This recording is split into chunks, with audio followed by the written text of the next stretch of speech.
I'm slowly figuring her out. I've had 3 flights on her now. I just have to figure out camera controls. The GPS is working. Brings up my exact location. It hovers really well.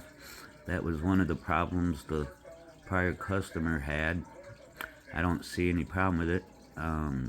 It's got a strange trim situation, but it hovers pretty well in a breeze as it is, so I'll figure it out. It's actually a pretty cool drone, my first one with a camera. A little behind the times, but hey, we'll get her going and I'll get the video figured out.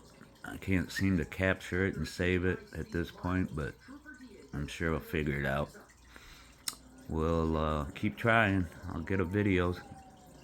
See you next time.